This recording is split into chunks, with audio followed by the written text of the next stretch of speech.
Study 91 के official YouTube channel पर आप सभी विद्यार्थियों का मैं जीएस फैकल्टी जेपी सर हार्दिक स्वागत अभिनंदन वंदन करता हूं और शुरू करता हूं आधुनिक भारत का इतिहास, जिसमें हम लोग पढ़ रहे हैं सिख साम्राज्य और ईस्ट इंडिया कंपनी, जिसके तहत ये अंतिम क्लास होगी। और आज से पहले मैंने आप लोगों को सिख साम्राज्य से संबंधित उन तथ्यों को बताया था कि एक धार्मिक संगठन किस तरीके से जो है एक सैन्य संगठन में परिवर्तित हुआ और राजा रणजीत सिंह के द्वारा फिर जो है इसको एक साम्राज्य में जो है तब्दील कर दिया गया था। इससे संबंधित जो प्रश्न जो कि विगत परीक्षाओं में पूछे गए हैं, जैसे चकमौर का युद्ध कब हुआ था, मैं पढ़ाया तो आप लोगों को बताया भी था कि 1705 में हुआ था। इसी चकमौर के युद्ध में गुरु गोविंद सिंह के जो दो बड़े बेटे थे, जिनका नाम अजीत सिंह और जुझारू सिंह था, दोनों लोग जो है शहीद हो गए थे। या फिर सिख धर्म में राखी प्रथा क्या थी, तो एक राखी प्रथा उस समय का एक जो है टैक्सेशन सिस्टम था, जिसमें अपनी कुल आय का 1/5 भाग अपने धर्म के उन्नति के लिए, विकास के लिए देना पड़ता था। और मुगलों से सुरक्षा के लिए भी ये राखी प्रथा बनाई गई थी। इसके अलावा बंदा बहादुर का वास्तविक नाम लक्ष्मण देव था, जो कि पिछले क्लास में मैंने आप लोगों से जो है चर्चा किया था। बंदा बहादुर ही जो है आगे चल करके माधवराव बैरागी के नाम से जो है जाने जाते हैं। राजा रणजीत सिंह के संदर्भ में मैंने पिछले क्लास में आपको पढ़ाया और उसमें बताया था कि सिख साम्राज्य की स्थापना सबसे पहले किसके द्वारा जो है किया गया, तो राजा रणजीत सिंह के द्वारा किया गया था। किसके द्वारा? राजा रणजीत सिंह के द्वारा सिख साम्राज्य की स्थापना की गई थी। थोड़ा सा जो है आप लोग देख लेंगे। राजा रणजीत सिंह, जो कि राजा रणजीत सिंह मैंने बताया जिनका जन्म हुआ था कब, तो आप कहेंगे कि जो है इनका जन्म हुआ था 13 नवंबर वर्ष 1780 को सुकरचकिया मिसल में इनका जन्म हुआ था। पिता का नाम महासिंह, माता जो है राजकौर थी और पिताजी की बहुत जल्दी जो है मौत हो गई, तो इसलिए सत्ता व्यवस्था बहुत जल्दी इनको जो है संभालनी पड़ी थी। बहरहाल लाहौर को जीतने के बाद इनका जो है राज्याभिषेक जो हुआ था, जो राज्याभिषेक हुआ, मैंने बताया आपको कि इनका राज्याभिषेक हुआ इनकी राजनीतिक राजधानी, और राज्याभिषेक कहां पर हुआ? लाहौर में हुआ था। कब? 12 अप्रैल वर्ष 1801 को। कहां पर हुआ था? तो आप कहेंगे कि इनका राज्याभिषेक लाहौर में हुआ था। लाहौर जो कि रावी नदी के तट पर स्थित है, वहीं इनका राज्याभिषेक हुआ था। रावी नदी के तट पर स्थित है लाहौर, जहां पर कि राज्याभिषेक हुआ। और राजा रणजीत सिंह का जो है शासनकाल कब से कब तक रहा था? आप कहेंगे कि इनका शासनकाल 1801 से लेकर के कब तक, तो 1839 तक जो है रहा था। 1839 को वर्ष 27 जून, मैंने बताया कि 27 जून 1839 को ये लकवा के शिकार हुए, जिसकी वजह से जो है लगभग 58 वर्ष की अवस्था में इनका देहांत हो गया। अफगानिस्तान का शासक जिसका नाम था जो है जमाल सिंह ने ही इनको राजा की उपाधि प्रदान किया था। भारत का कोहनूर हीरा, जिसको नादिर शाह के द्वारा ईरान लेकर के जो है जाया गया, उसी नादिर शाह के सेनापति अहमद शाह अब्दाली के पोते, जिसका नाम था शुजा शाह से जो है इन्होंने कोहनूर हीरा को जो है प्राप्त कर लिया था। ये तथ्यों पर जो है पिछले क्लास में मैंने जो है चर्चा भी किया था। कोहनूर हीरा को इन्होंने जो है कब? 1800 ईस्वी में किससे प्राप्त किया था? तो शुजा शाह से जो है प्राप्त किया था, जो कि अहमद शाह अब्दाली का ये जो है ये पोता था। वही अहमद शाह अब्दाली जिसने भारत पर 7 बार आक्रमण किया था, वही अहमद शाह अब्दाली जिसने पानीपत की तीसरी लड़ाई में मराठा शक्ति का सर्वनाश कर दिया था। लेकिन राजा रणजीत सिंह का कार्यकाल न सिर्फ सिख साम्राज्य के लिए बल्कि हिंदू धर्म के लोगों के लिए भी बहुत बेहतर रहा था। अमृतसर में बनवाया गया जो गोल्डन टेम्पल है, उसको सोने की परत चढ़ाने का काम अगर किसी ने किया था तो राजा रणजीत सिंह के द्वारा कराया गया। वाराणसी में स्थित बाबा भोलेनाथ के मंदिर पर सोने की परत चढ़ाने का काम भी राजा रणजीत सिंह के द्वारा, या जगन्नाथ मंदिर पर जो है, जो कि उड़ीसा में स्थित है, पुरी में स्थित है, उस पर भी सोने की परत चढ़ाने का काम राजा रणजीत सिंह के द्वारा ही, उन्हीं के कर कमलों से जो है किया गया था। लेकिन ईस्ट इंडिया कंपनी की जो है चाल को ये समझ नहीं पाए और उसका परिणाम इनको तो नहीं लेकिन इनके आने वाले उत्तराधिकारियों को भुगतना पड़ा। 27 जून 1839 को इनका देहांत होता है। आज भी इनकी अगर जो है पूछा जाए कि समाधि कहां पर स्थित है तो इनकी समाधि आज भी जो है कहां पर स्थित है, लाहौर में स्थित है। यानी अब ये जगह जो है कहां पड़ती है तो आप कहेंगे अब ये जगह जो है पाकिस्तान में पड़ती है। इनकी मृत्यु होने के बाद जो है इनका उत्तराधिकारी राजा रणजीत सिंह के उत्तराधिकारी इनके जो है पुत्र हुए, जिनका नाम था जो है क्या, खड़क सिंह। क्या नाम था? खड़क सिंह। और खड़क सिंह जो है बनाए जाते हैं अगला शासक। कहीं कहीं इनका नाम जो है ऐसे लिखा होगा, है व्यक्ति एक ही, और खड़क सिंह उत्तराधिकारी बने। लेकिन इनका कार्यकाल जो है बहुत लंबा नहीं रह पाया और वर्ष 1839 से लेकर के 1800 यूं कह लें कि जो है ये जून में बनाए गए थे। जून में इनको सत्ता व्यवस्था जो है सौंपी गई और 1839 में ही अक्टूबर के महीने में इनका देहांत हो जाता है। अक्टूबर के महीने में इनका देहांत हो गया। किसका? खड़क सिंह का। यानी राजा रणजीत सिंह के बाद उनके सबसे बड़े बेटे को उत्तराधिकारी बनाया गया था, लेकिन वो कुछ ही महीने शासन कर पाए थे। उसके बाद दूसरा जो उत्तराधिकारी जो व्यक्ति बना वो भी इनके सपूत थे और वो दूसरा उत्तराधिकारी जिनका नाम था नौनिहाल सिंह। क्या नाम था? नौनिहाल सिंह, जो कि राजा रणजीत सिंह के दूसरे पुत्र थे, नौनिहाल सिंह। और नौनिहाल सिंह हालांकि राजा रणजीत सिंह की तरह जो है बड़े काबिल व्यक्ति थे और 1839 से लेकर के 1840 तक ही शासन कर पाए थे। तब तक जो है अश्वारोहण के समय एक दुर्घटना में इनकी भी मौत हो जाती है और यहीं से दुर्भाग्य जो है शुरू होता है सिख साम्राज्य का। नौनिहाल सिंह की मौत होने के बाद अगला उत्तराधिकारी जो है कौन होगा? तो राजा रणजीत सिंह के जो है इनसे जो छोटे बेटे थे, कुल इनके 8 बेटे थे, इनसे नौनिहाल सिंह से जो छोटे थे उनका नाम था शेर सिंह। शेर सिंह ने दावा पेश किया तो नौनिहाल सिंह की पत्नी थी जिनका नाम था चांद कौर। क्या नाम था? चांद कौर। इनकी पत्नी का नाम था जो है चांद कौर और चांद कौर उस समय जो है अपने पहले बच्चे की मां बनने वाली थी।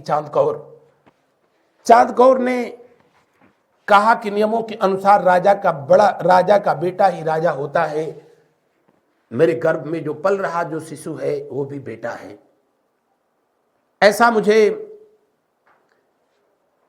किसी सन्यासी के द्वारा जो है बताया गया, किसी साधु महात्मा के द्वारा बताया गया है और नियमानुसार मेरा बेटा ही जो है अगला शासक होगा।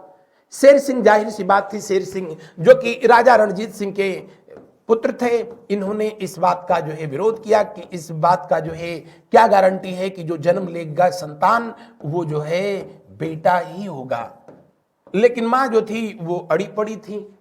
अंततोगत्वा इस समस्या का समाधान निकाला गया कि अगर जो जन्म लेने वाला जो है बच्चा अगर जो है बालक होगा तो जो है वही शासक बनेगा, अगर जो है बालिका होगी तो शेर सिंह को शासक बना दिया जाएगा।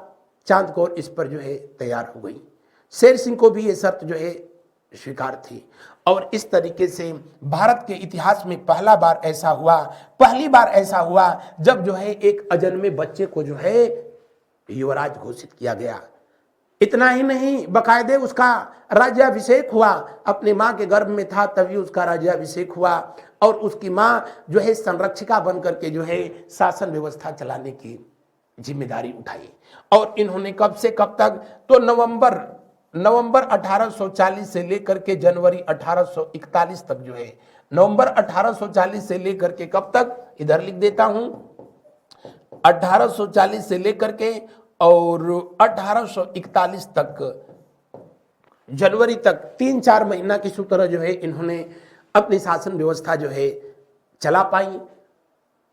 और अपने प्रसव काल के जब ये अंतिम समय में थी, शेर सिंह के मन में इस बात को लेकर के जो है लालच समा गई कि हो न हो, अगर जो है जन्म लेने वाला बालक अगर जो है वाकई लड़का होगा, तब जो है इनका शासक बनने का, जो राजा बनने का सपना था, वो चकनाचूर हो जाएगा। राजनीति की दुनिया में उस समय, चाहे इस समय, किसी भी समय कोई किसी का सगा नहीं होता है। पद और पैसा ही वहां सर्वोपरि रहा है और रहेगा। आखिरकार शेर सिंह अपने कुछ जो है लोगों को अपने साथ षड्यंत्र में जो है मिलाते हैं और अपनी भाभी, विधवा भाभी, जो कि अपने प्रसव के अंतिम काल में थी, अंतिम समय में थी, प्रसव काल के अंतिम समय में थी, उनकी हत्या कर देता है। किस लिए? राजा बनने के लिए। यानी शेर सिंह, उसका साथ जो है इस मुहिम में जो है उनका साथ दिया जो व्यक्ति इनका वजीर था, जिसका नाम था ध्यान सिंह।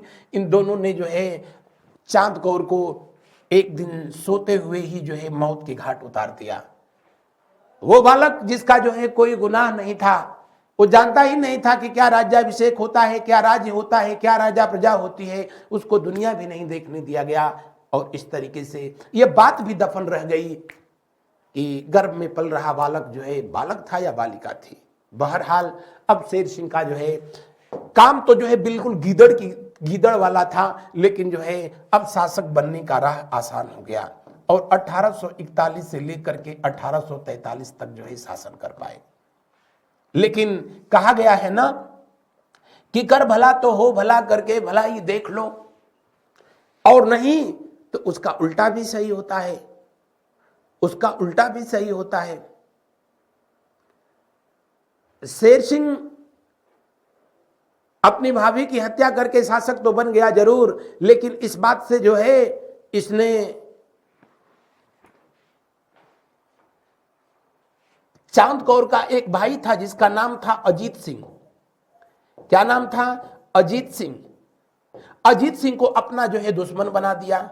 अजीत सिंह जो है इनके सेना में काम करने वाले जो है एक व्यक्ति थे और सेना के अधिकारी थे और बहुत अच्छा जो है तलवारबाज था। जब उसको इस रहस्य का पता चला कि उसकी बहन की हत्या और कोई नहीं शेर सिंह के द्वारा किया गया है, और ये बात तो हर कोई समझ गया था कि चांद कौर की हत्या किसने किया है और क्यों किया है, तो जाहिर सी बात है दुनिया का कोई भी भाई होगा जिसको अपने बहन के बारे में ऐसी जानकारी मिलेगी तो प्रतिशोध की ज्वाला उसके जो है दिलो दिमाग में जरूर धधकेगी। और यहां भी धधक पड़ी तो हुआ क्या? अजीत सिंह ने शेर सिंह का कत्ल कर दिया। यानी 1843 में शेर सिंह की हत्या कर दी गई। शेर सिंह की हत्या कर दी गई। ये कहानी इसलिए बता रहा हूं कि आगे जो है इसकी जरूरत आपको पड़ेगी। राजा रणजीत सिंह का एक बेटा जिनका नाम था राजा दिलीप सिंह, अब तो राजा बनेंगे तो राजा ही कहा जाएगा, राजा दिलीप सिंह। लेकिन इस समय इनकी अवस्था जो है सिर्फ अभी 5 साल की थी। इनकी 8 बच्चों में सबसे बड़े यही अब बचे थे। जो गुजर गए वो तो गुजर गए, लेकिन जो बचे थे उनमें सबसे अधिक अवस्था इन्हीं की थी। और 1843 से लेकर के 49 तक ये अपने पद पर जो है बने रहे थे। लेकिन इनकी अवस्था कितनी साल की थी? तो सिर्फ 5 वर्ष की थी। 5 वर्ष की जो है ये अवस्था में शासक बने पंजाब का। और इनकी माता जो थी, इनकी माता थी जिनका नाम था जो है रानी जिंदन। क्या नाम था?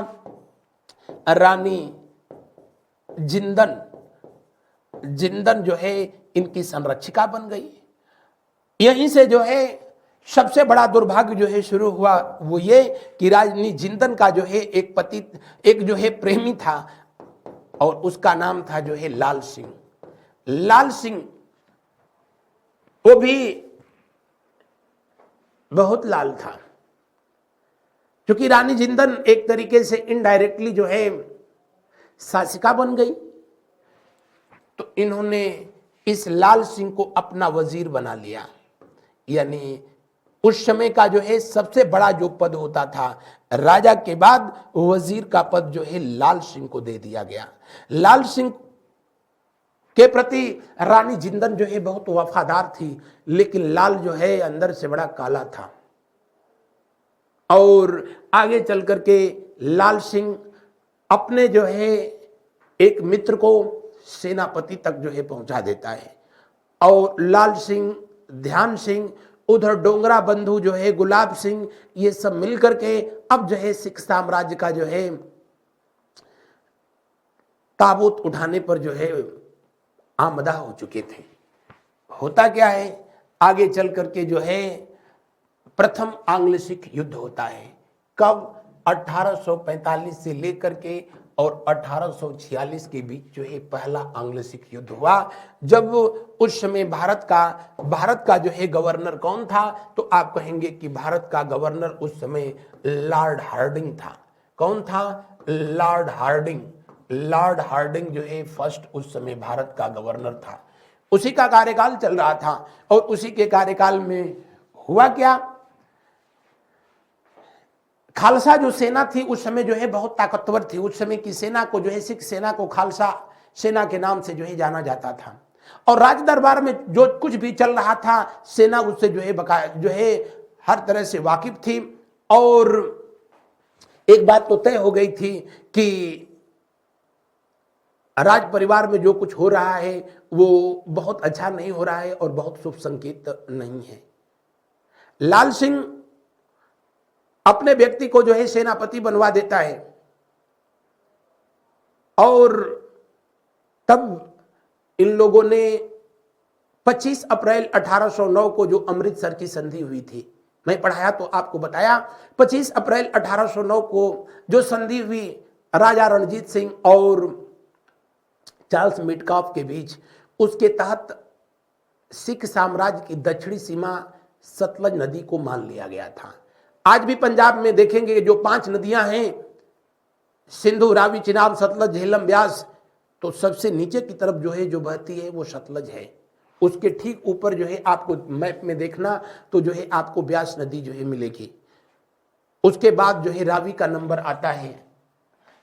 उत्तर से देखेंगे तो सबसे ऊपर जो है सिंध नदी है, उसके नीचे जो है झेलम नदी है, उससे नीचे जो है अगर कहें तो चिनाब है, उसके बाद रावी का नंबर आता है, ब्यास का नंबर है और सबसे नीचे जो है सतलज नदी है।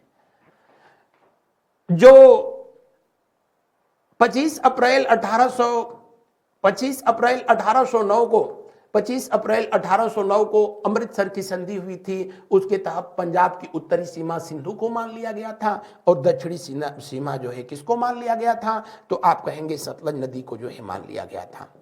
ये राजा रणजीत सिंह के जीवन की सबसे बड़ी भूल थी, अमृतसर की संधि। और अब जो है जो लाल सिंह था, लाल सिंह खालसा सेना को जो है ये आदेश देता है कि उस समय जो हुआ वो गलत हुआ, उस गलती को अब सुधारा जाए। जबकि अंग्रेज अब बहुत ताकतवर हो चुके थे, इनको तो किसी तरह युद्ध में झोंकना था।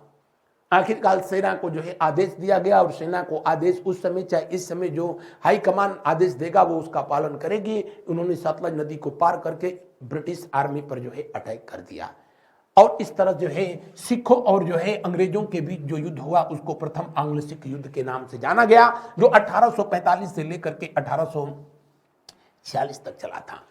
किसके शासनकाल में? लॉर्ड हार्डिंग के शासनकाल में। जबकि सिखों के जो है शासक कौन थे, तो कहेंगे कि राजा दिलीप सिंह थे। कौन? राजा दिलीप सिंह। राजा दिलीप सिंह थे और दिलीप सिंह हालांकि 5 वर्ष की अवस्था थी। 1845 से जो है करीब 49 तक इनका कार्यकाल था। और अगर जो है पूछा जाए कि इसका कारण क्या था, इसका क्या कारण था, तो आप कहेंगे कि इस युद्ध का कारण जो है अमृतसर की संधि का उल्लंघन था। अमृतसर की संधि का उल्लंघन किया गया। अमृतसर की संधि का उल्लंघन किया गया और अमृतसर की संधि का उल्लंघन हुआ तो उसके बाद जो है 4 राउंड की जो है लड़ाइयां हुई। उसमें मुद्गी का जो है युद्ध रहा था, फिरोज शाह का युद्ध हुआ। ये स्थान के नाम है जो कि अलग अलग क्षेत्रों में पड़ते हैं। साराबोआ का जो लड़ाई हुई फरवरी 1846 में, साराबोआ का जो है वो निर्णायक युद्ध हुआ जिसमें कि सिख सेना हार गई।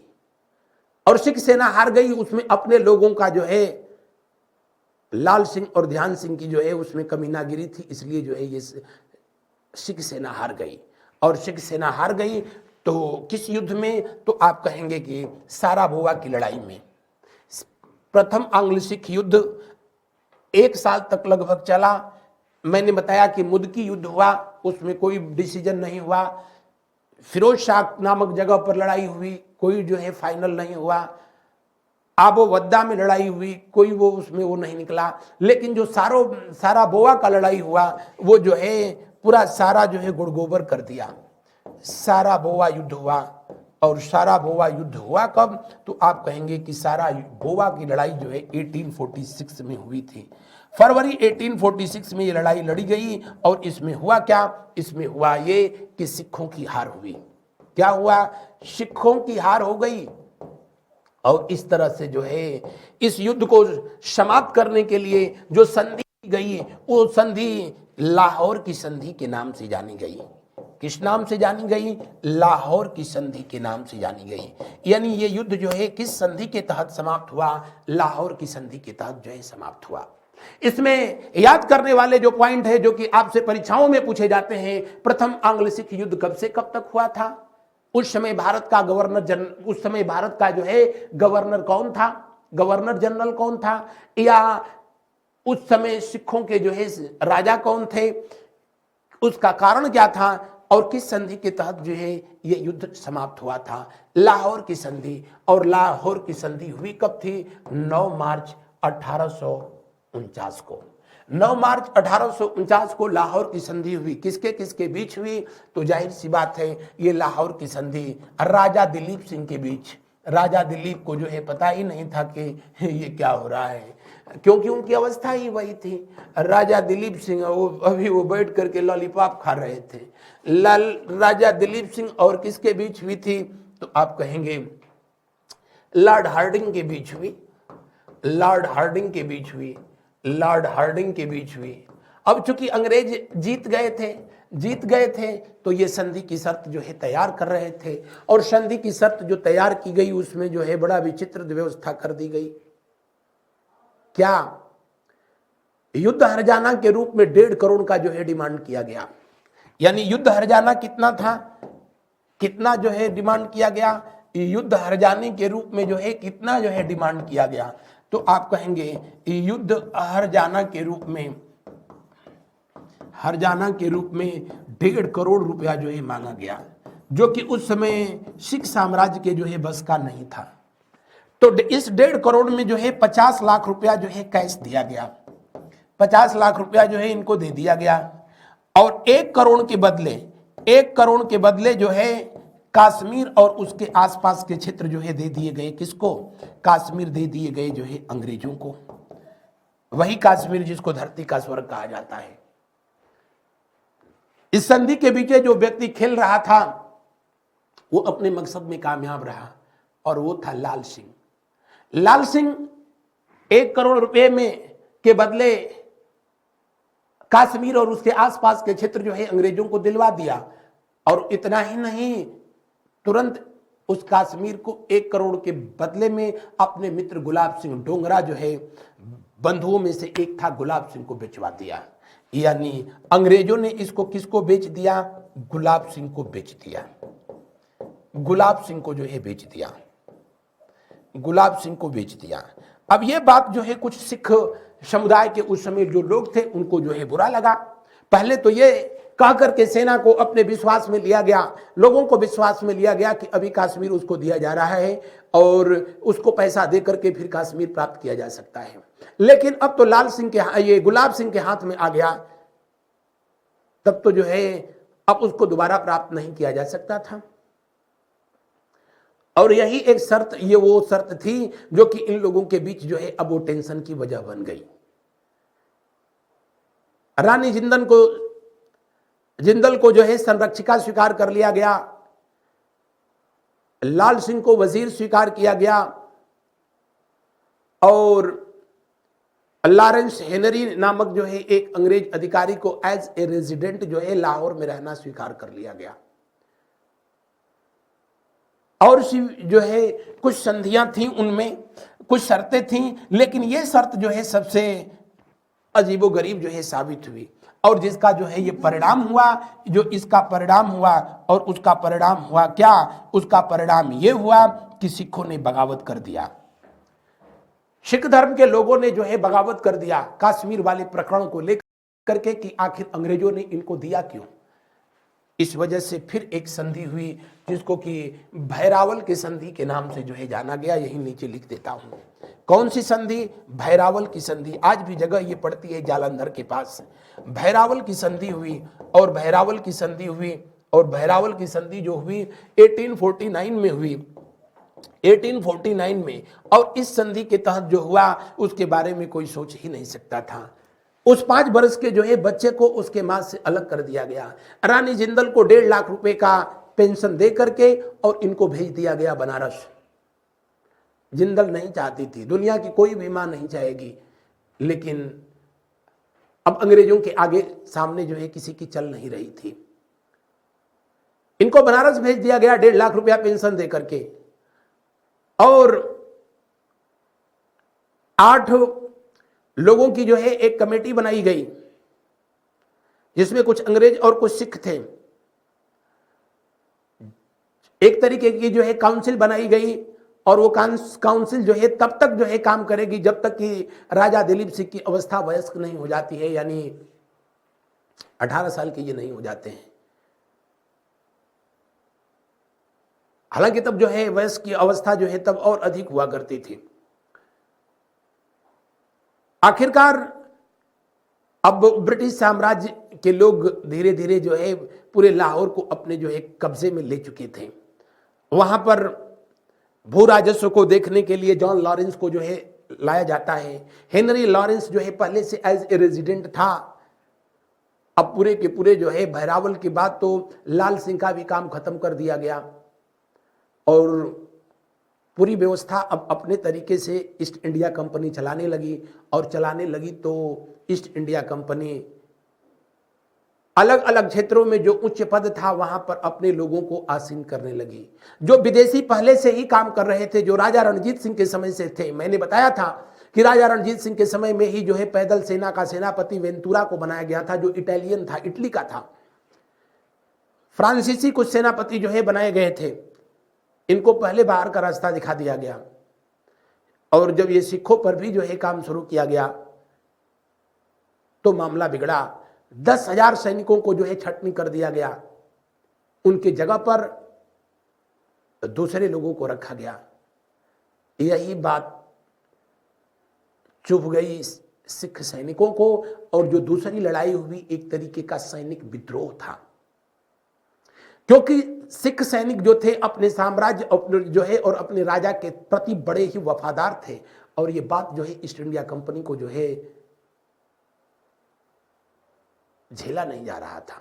और यही था कि बड़े पैमाने पर जब सैनिकों को हटाया गया तो जाहिर सी बात थी जो हुआ वो अच्छा नहीं हुआ।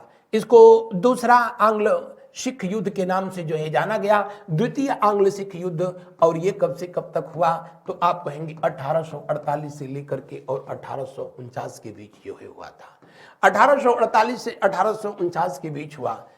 उस समय आपसे पूछेगा कि अंग्रेजों का गवर्नर जनरल कौन था, क्योंकि गवर्नर जनरल ही होता था। अभी वायसराय तो 1857 की क्रांति के बाद ये बनेंगे सब। गवर्नर जनरल कौन था तो आप कहेंगे लॉर्ड डलहौजी। लॉर्ड डलहौजी, वही डलहौजी जो हड़प नीति जो है भारत में लाई थी, उसी ने 17 के बाद सबसे पहले पंजाब को हड़प लिया। लॉर्ड डलहौजी, जबकि सिखों के जो है उस समय शासक थे सिख साम्राज्य, सिख सम्राट कौन थे तो बताने की जरूरत ही नहीं है, राजा दिलीप सिंह। कौन थे? राजा दिलीप सिंह। राजा दिलीप सिंह शासक उस समय सिर्फ नाम मात्र के थे। और उसके बाद तो जो हुआ उसके बारे में जो है कल्पना ही नहीं किया जा सकता।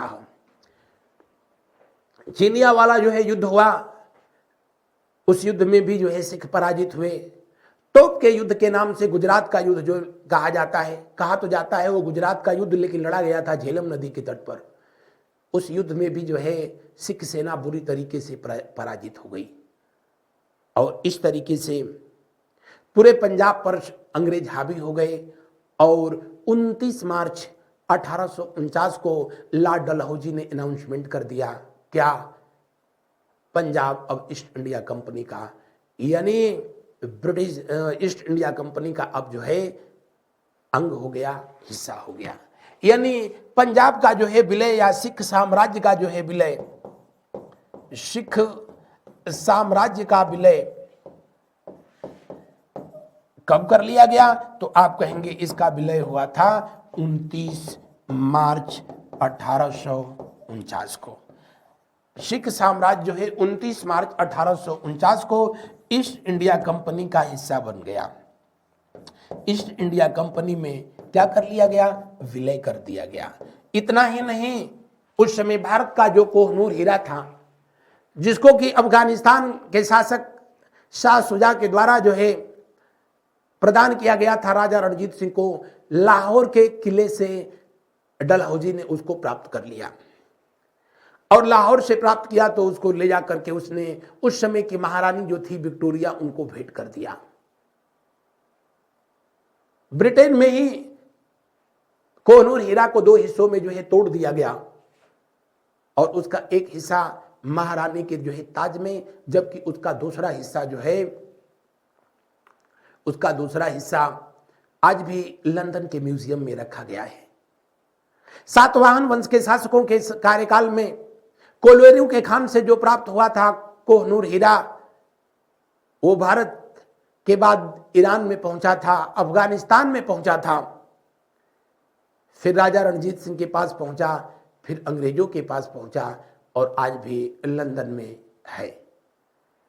तो इस तरीके से जो है सिख साम्राज्य को इन्होंने अपना हिस्सा बना लिया। और ये जो राजा दिलीप सिंह थे, दिलीप सिंह को जो है 5 लाख की पेंशन दे दी गई। इनको 5 लाख रुपया पेंशन दी गई और इस पेंशन के तहत इनको लंदन भेजा गया कि जाइए पढ़ाई कर लीजिए। तो ये चले गए यूपीपी की तैयारी करने। कहां पर? लंदन। और राजा दिलीप सिंह का निर्वासन हो गया और इस तरीके से 1849 से लेकर के और 1893 तक ये रहे। कहां पर? लंदन में रहे। डॉक्टर लांगूर आदमी का नाम है, डॉक्टर लांगूर, कहीं कहीं लांगूर लिखा होगा। इसको जो है संरक्षक बना दिया गया और इसी के प्रभाव में आकर राजा दिलीप सिंह ने जो है ईसाई धर्म को स्वीकार कर लिया। ईसाई धर्म को जो है स्वीकार कर लिए राजा दिलीप सिंह। हालांकि जब उनको जो है इन सब बातों के बारे में जो है जब युवा अवस्था में पहुंचे, तब तक उनका माइंड वॉश जो है किया जा चुका था। 1860 और 1863 में 2 बार जो है उनका भारत में आगमन हुआ, एक बार अपने मां से मिलने के लिए और एक बार अपने मां के जो है अंतिम संस्कार में सम्मिलित होने के लिए। और जब इनको इन सब चीजों के बारे में जानकारी होती है तो रूस के सम्राट को उन दिनों जार कहा जाता था, इन्होंने निवेदन किया, सैन्य सहायता मांगी, लेकिन जो है उसने इनकार कर दिया। फ्रांस से भी इन्होंने प्रयास किया, लेकिन जो है ऐसा कुछ हुआ नहीं। अंग्रेजों के संरक्षण में ही बॉम्ब के साथ जो है उनका नाम जो है क्वीन बॉम्बा था, उनसे जो है इनकी शादी हो गई और सोफिया इनकी जो है एक बेटी हुई, जो कि इनके जीवन काल के बाद भी ब्रिटेन में महिला अधिकारों के लिए जो है बहुत मुखर रही थी, काम की। हालांकि इनका देहांत 1893 में कहां पर हुआ था? तो आप कहेंगे कि पेरिस में हुआ था। कहां पर हुआ था? पेरिस में हुआ। पेरिस में हुआ। और उस तरीके से जो है इनका पार्थिव शरीर को भी भारत इसलिए नहीं आने दिया गया ताकि अगर जो है इनका पार्थिव शरीर भारत आएगा तो उसको लेकर के जो सिख कम्युनिटी के लोग हैं उनके अंदर जो है फिर बगावत की जो है एक लहर उठेगी। इसलिए इनको वहीं पर एल्फिस्टन नामक चर्च में दफना दिया गया। तो इस तरीके से सिख साम्राज्य, जो कि सिख धर्म के रूप में जो है अब उदय हुआ, अंत तो गत्वा ईस्ट इंडिया कंपनी की काली करतूत का भेंट चढ़ गया और इसके लिए ईस्ट इंडिया कंपनी नहीं, सिख साम्राज्य के लोग भी बहुत हद तक जो है जिम्मेदार थे, क्योंकि ईस्ट इंडिया कंपनी तो उसी कार्य के लिए भारत में आई थी। वो तो जो है अपने स्वभाव के अनुरूप काम किया, लेकिन राज परिवार का जो कलह था इस साम्राज्य को समाप्त कर दिया। यह था आज का जो है हम लोगों का सेशन। कोहनूर हीरा, भारत का कोहनूर हीरा, पहले भी मैं बताया था, आज भी बता देता हूं। कोहनूर हीरा को कोलेरू खान से जो है प्राप्त किया गया था। किससे? कोलेरू खान से प्राप्त किया गया। और कोलेरू खान ये समय कहां पर है? आप कहेंगे कि आंध्रा में। किस वंश के लोगों को प्राप्त हुआ? तो सबसे पहले सातवाहन वंश के शासकों को जो है इसे, सातवाहन वंश के शासकों ने जो है इसे प्राप्त किया था। कोहनूर हीरा को जब वारंगल पर जो है अटैक किया था अलाउद्दीन खिलजी का सेनापति मलिक काफूर, तो सबसे पहले वारंगल से मलिक काफूर को जो है प्राप्त हुआ। किसको? मलिक काफूर को। मलिक काफूर जो कि एक नपुंसक व्यक्ति था और अलाउद्दीन खिलजी का जो है ये सेनापति था। मलिक काफूर ने इसको ले जाकर के अलाउद्दीन खिलजी को जो है दिया। किसको? अलाउद्दीन खिलजी को भेंट कर दिया। और इस तरीके से भारतीय लोगों से जो है ये तुर्कों के पास जो है पहुंचा। अलाउद्दीन खिलजी के बाद उसके जो है सुपुत्र के पास ये कोहनूर हीरा जो है रहा था, और उसके जो उत्तराधिकारी भी थे वो बड़े विचित्र लोग थे। मुबारक खिलजी जो इसका बेटा था, वही जो कि नंगे धड़ंगे भरे दरबार में आ जाता था, उसके पागलपन का जो है फायदा उठाया और वो कोहनूर हीरा उस समय के खजांची के जो है हाथ लगा।